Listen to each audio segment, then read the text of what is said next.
1절에서 24절까지 고린도 전서 16장 13절에서 24절까지 교독하겠습니다. 고린도전서 16장 13절에서 24절입니다.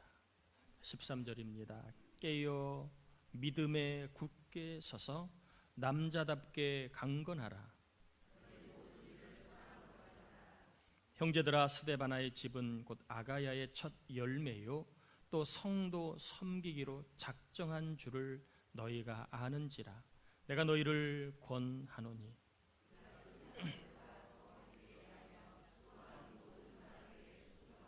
내가 스데바나와 부드나도와 아가이고가 온 것을 기뻐하노니 그들이 너희의 부족한 것을 채웠음이라.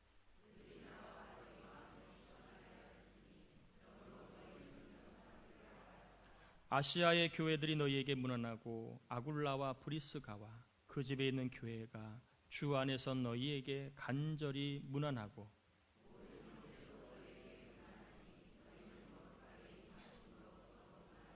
나 바울은 친필로 너희에게 문안하노니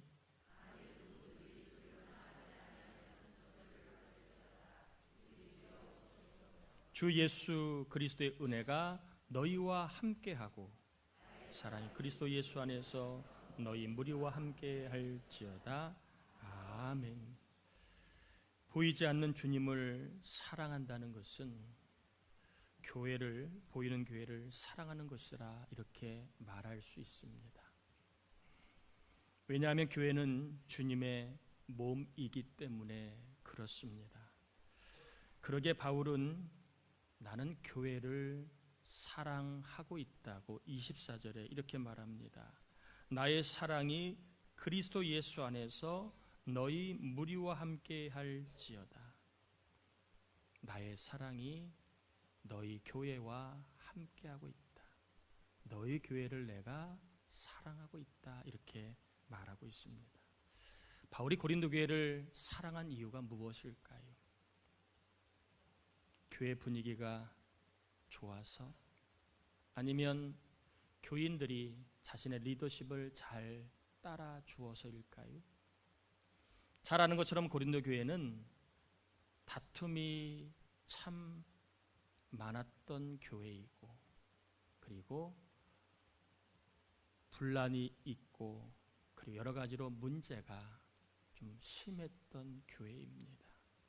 분위기도 좋은 교회가 아니었고 리더십도 잘 따라주는 그러한 교회도 아니었습니다. 그럼에도 바울은 내가 고린도 교회를 사랑하고 있다고 얘기합니다. 바울이 교회를 문제가 있는 교회, 다툼 있는 교회, 자기를 함부로 말하는 교회를 사랑한 이유가 뭘까요? 24절에 그 이유가 나와 있습니다.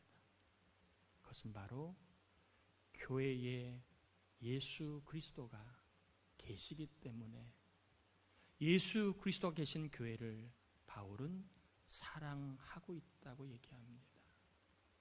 바울이 교회를 사랑한 이유는 사람들이 좋아서, 아니면 자기 편이 많아서가 아닙니다. 바울이 교회를 사랑한 이유는 그 교회에 누가 계시기 때문에?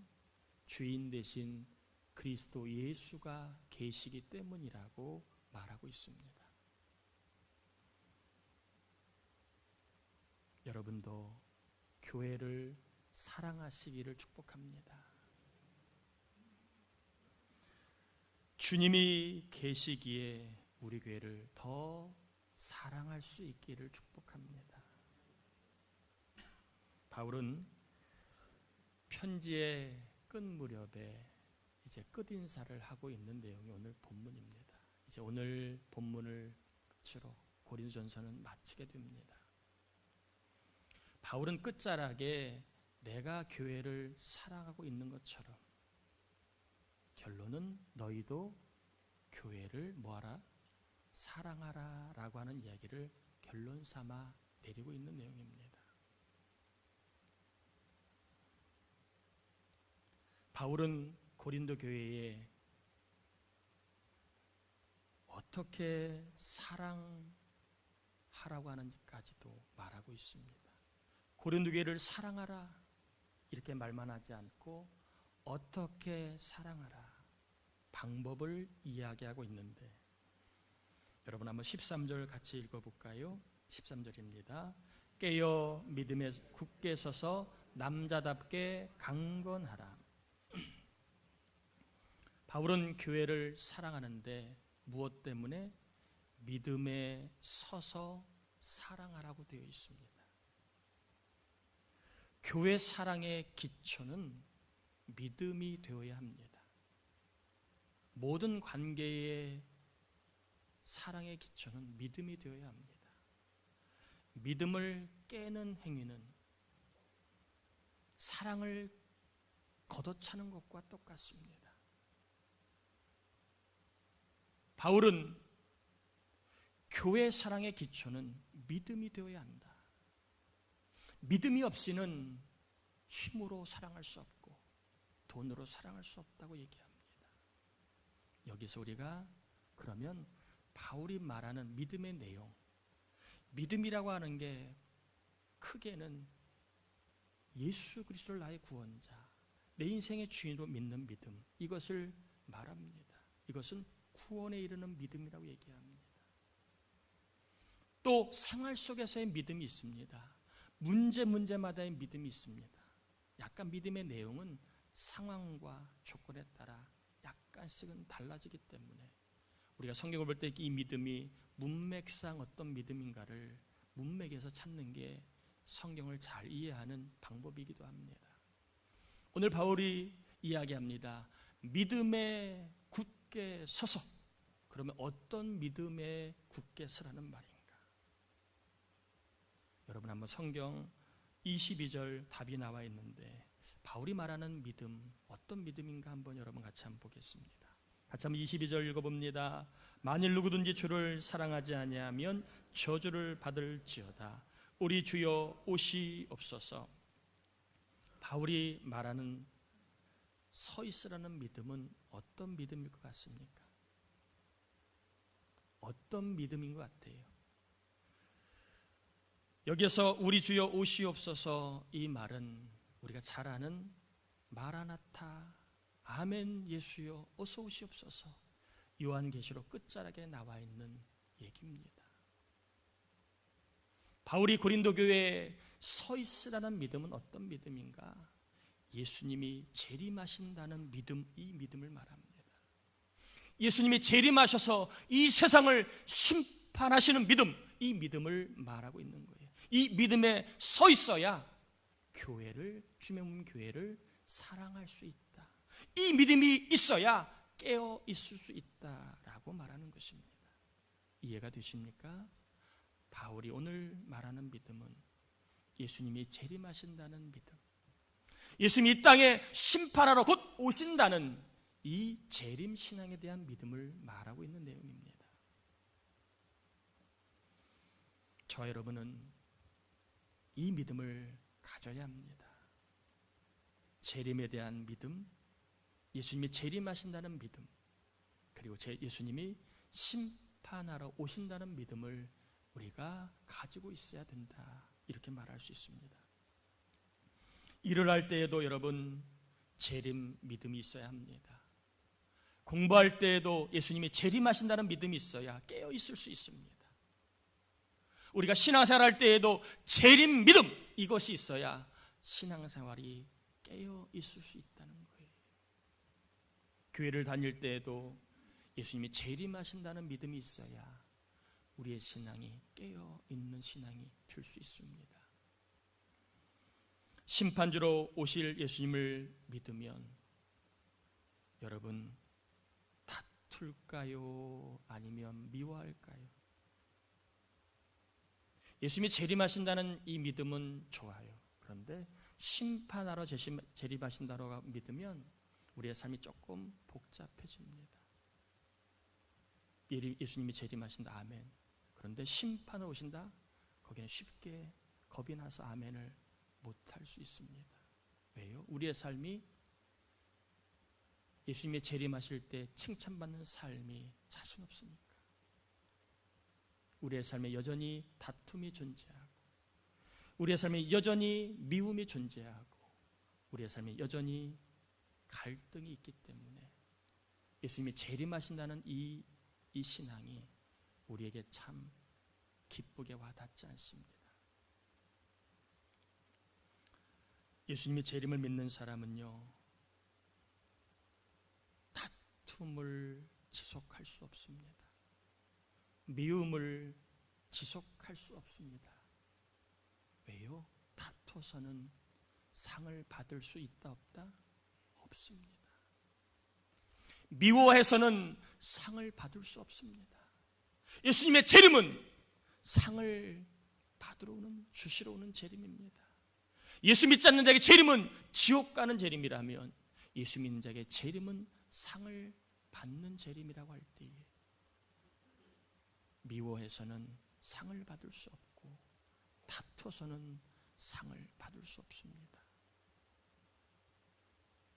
사랑해야 상을 받을 수 있습니다. 아멘인가요? 사랑해야 주님이 상을 주십니다.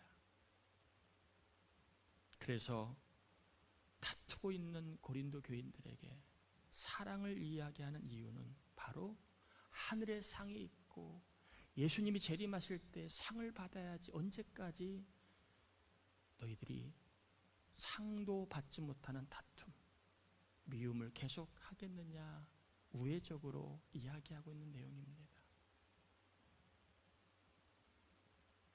예수님의 재림을 믿는 사람은요, 따라합시다. 하늘상을 염두하고 산다.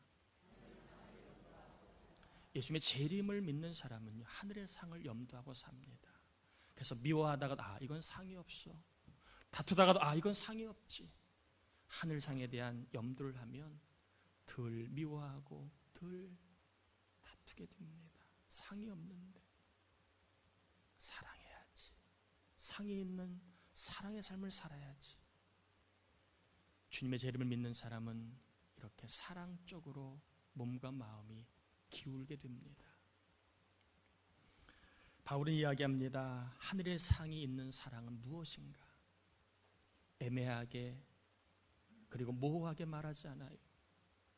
하늘의 상이 있는 사랑이 무엇인가? 첫 번째 따라합니다. 섬기는 것이 사랑이다. 15절에 보면 형제들아, 스데바나의 집은 곧 아가야의 첫 열매요 또 성도 섬기기로 작정한 줄을 너희가 아는지라. 하나님은 성경을 통해 초지일관 이야기합니다. 섬기는 사람을 높여주시고 섬기는 사람을 크게 하신다고 성경은 이야기합니다. 섬기면 상이 있습니다. 여러분, 상을 받을 때 저 밑에 가서 받나요? 올라오라고 해서 주나요? 높여주신다는 말, 그리고 크게 한다는 말은 상을 주신다는 말입니다. 이 상은 이 땅에서뿐만 아니라 천국에서도 받을 수 있는 상입니다. 섬김이라고 하는 거, 주님이 말씀하시고 스데바나가 실천한 섬김은 뭐냐? 식사에 시중 두는 것은 섬김이라고 얘기합니다. 구체적입니다. 한마디로 이야기하면 밥을 대접하는 것, 이게 상이 있는 뭐라고요? 섬김이고 이게 사랑이다라고 얘기합니다. 마태복음 25장에 보면 예수님이 심판하시는 이야기가 나와 있는데, 심판주를 기준으로 이제 왼쪽과 오른쪽을 갈라놓지요. 양 같은 사람, 염소 같은 사람을 이제 두 부류로 분류합니다. 누가 양 같은 사람에게 서고 누가 염소 같은 사람에 서는지 아십니까? 첫 번째, 두 번째 조건이 줄일 때 먹을 것을 준 사람, 목마를 때 마실 것을 준 사람이에요. 한마디로 이야기하면 남에게 밥을 대접한 사람이라는 겁니다. 남에게 마실 음료를 대접한 사람이라고 얘기합니다.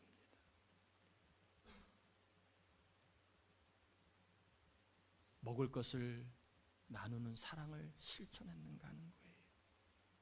말로만의 사랑이 아니라 지극히 작은 자에게, 지극히 힘든 자에게 먹을 것을 한번 대접했는가? 먹을 것을 한번 나눠봤는가? 먹을 것을 통해 사랑을 실천했는가가 양 같은 사람, 염소 같은 사람으로 갈라놓는 첫 번째, 두 번째 조건이었습니다. 오해는 하지 마십시오.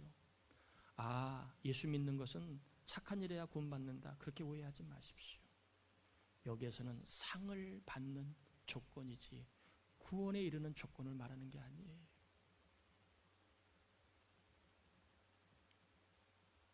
마태복음 10장 42절에 또 누구든지 제자의 이름으로 이 작은 자 중 하나에게 냉수 한 그릇이라도 주는 자는 내가 진실로 너희에게 이르노니 그 사람이 결단코 상을 잃지 아니하리라 하시니라.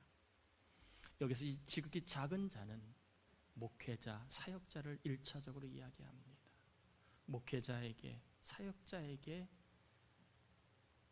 밥을 한번 대접한 사람, 물을 한번 건넨 사람은 뭐가 있다고요? 상이 있다, 이렇게 말하고 있습니다.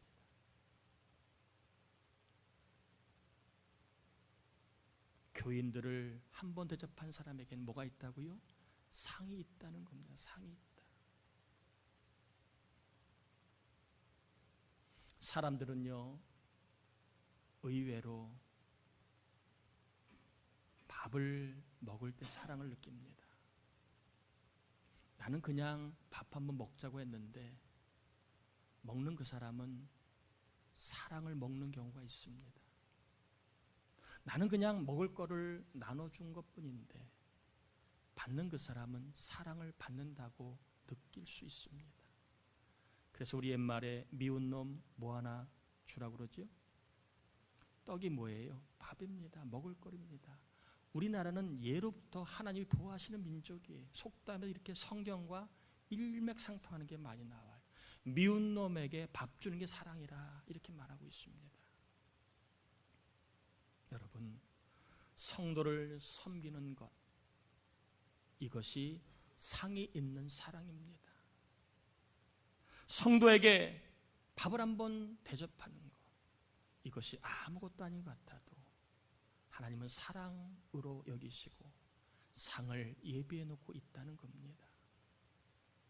교인들을 섬겨 식사 한번 대접하는 거, 내가 좋아서 하는 일이다 이렇게 말할 수도 있지만 그게 사랑이고, 이런 사랑을 행한 자에게 하나님은 상을 주신다는 겁니다. 성경은 말합니다. 어떤 것이 사랑이냐, 어떤 것이 하늘상에 있는 사랑이냐, 의외로 단순하게 이야기합니다. 밥을 한번 같이 먹어라, 밥을 한번 같이 사줘라, 먹을 걸 좀 나눠줘라, 이게 사랑이고 이게 하늘상이 있는 것이다 라고 얘기합니다.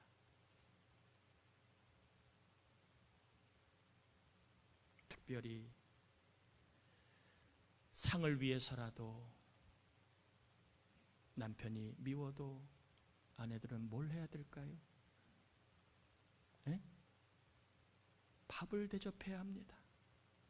나는 식순이야, 나는 밥만 하는 그런 식순이야, 그러지 마세요. 왜 그렇게 말합니까? 남편에게 밥을 대접하는 것은 하나님 보실 때 사랑입니다. 나는 그냥 아무 생각 없이 하는 것 같아도 하나님 보실 때 사랑으로 여기시고 밥을 섬기는 자에게 하나님이 상을 주십니다. 아내들이여 아멘 하시길 바랍니다. 성경은 모호하게 얘기하지 않아요. 누구든 내가 밥을 한번 대접하면 그게 사랑이다, 그게 상이 있다, 이렇게 얘기합니다. 오늘 목장 모임이 있는 날입니다. 혹시 회비로 운영이 되던 누가 섬기시던 간에 가급적이면 섬기시길 바랍니다. 그래야 뭐가 있어요? 상이 있습니다. 교회는 회비죄는 별로 안 좋아요. 섬기는 게 교회예요. 섬기는 게. 그래야 사랑을 느끼지, 회비는 사랑을 못 느낍니다. 내가 낸 돈 갖고 내가 먹는데 무슨 사랑을 느껴요? 섬겨야 사랑을 느낍니다. 아멘인가요? 밥을 한번 사주는 게 사랑입니다. 그 사랑은 상이 있습니다. 섬기십시오. 두 번째, 기운을 나게 해주는 게 사랑이라고 얘기합니다. 17절 18절에 보면 내가 스데바나와 부도나도와 아가이고가 온 것을 기뻐하노니 그들이 너희의 부족한 것을 채웠음이라. 그들이 나와 너희 마음을 시원하게 하였으니 그러므로 너희는 이런 사람을 알아주라. 스데바나와 그 일행은 바울과 고린도 교인들의 마음을 뭐하게 해줬다고요? 시원하게 해줬다. 이 시원이라는 말은 기운 나게 해줬다, 이런 말입니다. 여러분 그럴 때 있잖아요. 기운 빠져. 그렇게 말할 때 있죠. 또 어떨 때는 기운이 난다, 이럴 때 있잖아요. 이 스데바나 일행은 교회와 바울을 기운나게 해주는 사람이었다는 거예요. 기운나게. 또 바울과 고린도 교인들은 스데바나 일행을 그들의 수고를 알아줌으로 그들을 기운나게 해줬다는 겁니다. 스데바나 일행은 부족한 것을 채워줌으로 교인들을 기운나게 해주고, 교인들은 수고한 이들을 알아줌으로 서로를 기운나게 해주었다 하는 것입니다. 여러분, 알아주라는 말은 표현하라, 이런 말이에요. 표현하라. 우리 사람들은, 제 윗세대들은 침묵이 미덕입니다. 침묵을 금으로 알아요. 물론 안 좋은 말은 침묵이 금이지만 애정과 그리고 표현은, 침묵은 금이 아닙니다. 누가 나의 부족을 채워주면 당연하지, 마땅해야지, 그러는 것은 안 됩니다. 누가 나의 부족을 채워주면 사랑으로 받아들이고 그것을 향해서 우리가 표현해야 합니다. 감사합니다. 고맙습니다. 누가 수고하면 표현해야 합니다. 수고하십니다. 애쓰십니다. 아내가 밥을 해주면 수고가 많아요 부인, 표현해야 합니다. 그래야 밥하는 아내가 뭐가 날까요? 기운이 나요. 지가 할 일인데 당연하지. 그러면 기운 안 납니다. 남편이 벌이가 시원찮고 나이가 들어 여러 가지로 좀 부족해도 수고하면 남편에게 여보 오늘 수고했어요. 그래야 지쳐가는 남편이 기운이 나요. 나보다 못하다고, 갈수록 현찮다고 타박만 하면 남편이 기운이 빠집니다.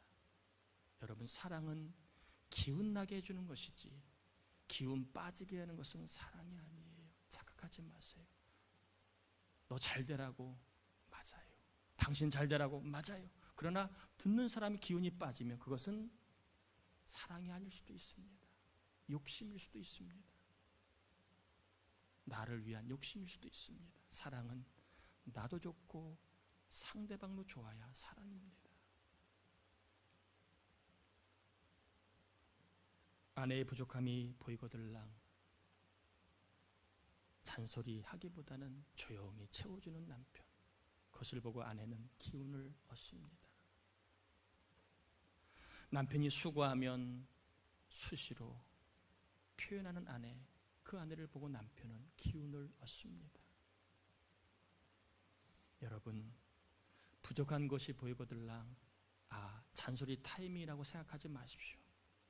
이때다, 공격할 때다 여기시고 어택하지 마십시오. 부족함이 보이거들랑 내가 채워져야 될 때구나 하시고 조용하게 채워주시길 바랍니다. 따라해 볼까요? 잔소리는 상이 없지만 채워주면 상이 있다. 여러분, 장소리 백날 해보세요. 하나님이 상 안 주십니다. 잔소리는 상이 없습니다. 채워주면 상이 있습니다. 여러분 좀 기억하시면 좋겠습니다. 잔소리는 상이 없다. 채워주면 상이 있다. 한 번 더 따라해 볼까요? 무표정은 상이 없지만 표현하면 상이 있다. 무표정은 상이 없습니다. 뭘 줘도 뭘 해도 무표정은 상이 없어요. 뭘 주면 감사합니다. 뭘 받으면 고맙습니다.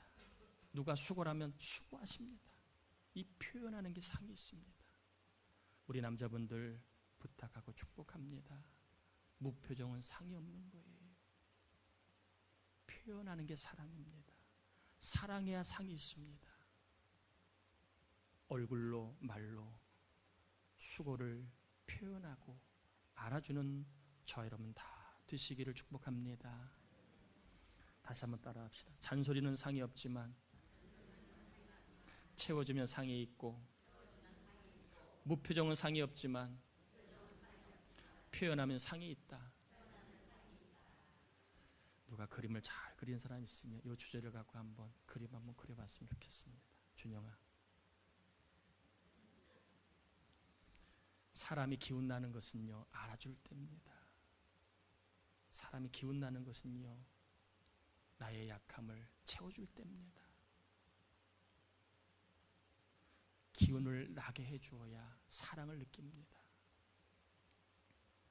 기운나게 해주는 게 사랑이고, 기운나게 해주는 게 남을 살리는 것입니다. 그래서 상이 있는 것입니다. 여러분 모두를 축복합니다.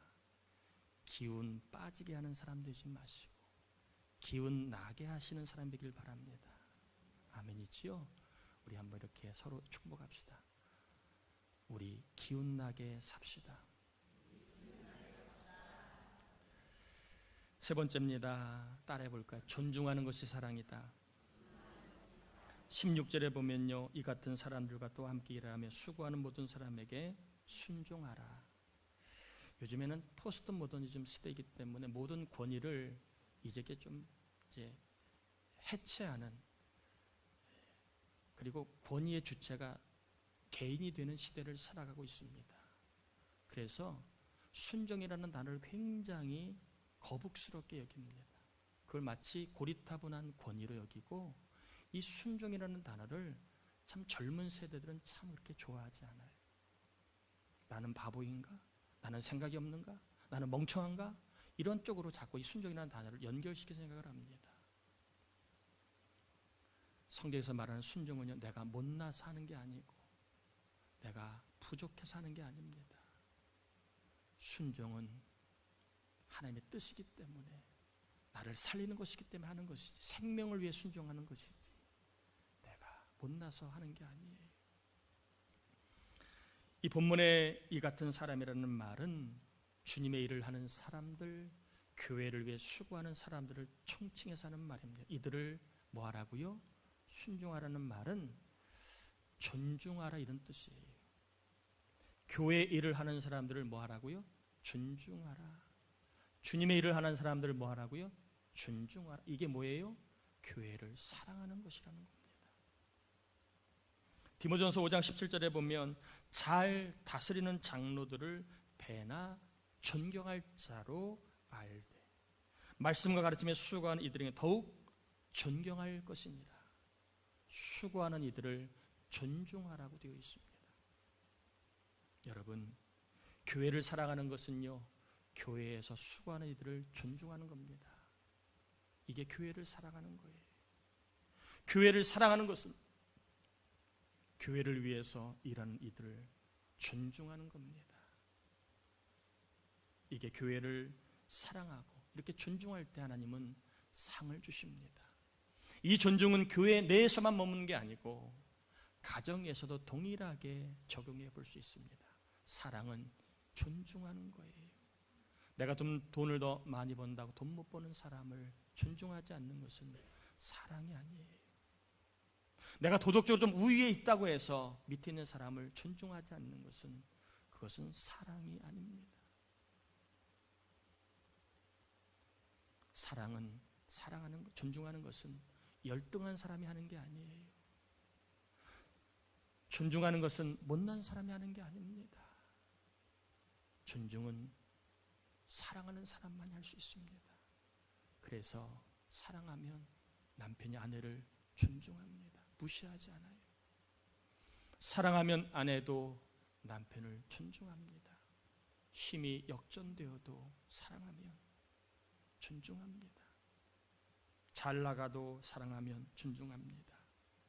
수고하는 사람들을 존중하지 않고 시기하거나 손가락질하거나 내 입맛에 따라 막말하는 것은 그것은 사랑이 아닙니다. 그것은 교회를 사랑하는 게 아닙니다. 교회를 사랑하는 것은요, 일하는 사람을 보고 존중하는 겁니다. 수고하는 사람을 향해 존중하는 겁니다. 그래야 교회가 사랑이 있는 겁니다. 여러분 꼭 기억하십시오. 사랑은 존중하는 것이다. 여러분이 주님을 사랑한다면 주님을 존중하는 것이고, 여러분이 남편을 사랑한다면 남편을 존중하는 겁니다. 자식이 부모님을 사랑한다면 부모님을 뭐 하는 거예요? 존중하는 겁니다. 그게 사랑입니다. 우리는 말을 많이 하는 사람, 힘 있는 사람, 돈 있는 사람, 학벌이 많은 사람, 성경을 많이 알고 있는 사람을 존중하지 않아요. 우리는 교회를 위해 수고하고 교회 일을 하고 교회의 부족을 채워주고 교인들을 잘 섬겨주고 대접하는 사람을 존중합니다. 말씀을 정리합니다. 재림을 믿는 사람은 하늘상을 기다리는 사람과 같습니다. 하늘상은 사랑할 때 받습니다. 이 사랑은 밥을 대접하는 겁니다. 밉다고 마음에 안 든다고 밥을 주지 않는 것은 사랑이 아니에요. 가족에게, 남편에게, 아내에게, 또 감동이 되면 힘들어하는 교인들에게 밥을 사주는 것, 이게 상이 있는 사랑입니다. 여러분, 앞으로 우리 교회는 뭐 할 때 회비제로 좀 운영되지 않았으면 좋겠습니다. 부탁합니다. 사랑을 못 느껴요. 회비제는 섬겨야 사랑을 느낍니다. 아멘인가요? 아멘인가요? 섬겨야 사랑을 느낍니다. 밥을 누군가 대접해야 사랑을 느낍니다. 또 존중하는 게 사랑이에요. 존중하는 게. 무시하는 건 사랑이 아닙니다. 존중하는 거. 그리고 여러분, 부족하면 채워주시고 수고하면 알아주셔야 합니다. 그게 기운 나게 하는 게 사랑이에요. 사랑은 기운 빠지게 하는 게 사랑이 아니에요. 아무리 잘 들어가는 소리도 기운 빠지면 지혜로운 사랑이 아닙니다. 여러분, 교회와 교인, 가까운 이들에게 밥을 대접하시고 기운나게 해주시고 존중하며 더 사랑하시다가 주님이 오실 때 이왕이면 하늘상을 많이 받는 저와 여러분 다 드시기를 주의 이름으로 축복합니다. 우리 찬양 222장 1절만 한 두 번 부르고 같이 좀 기도하겠습니다.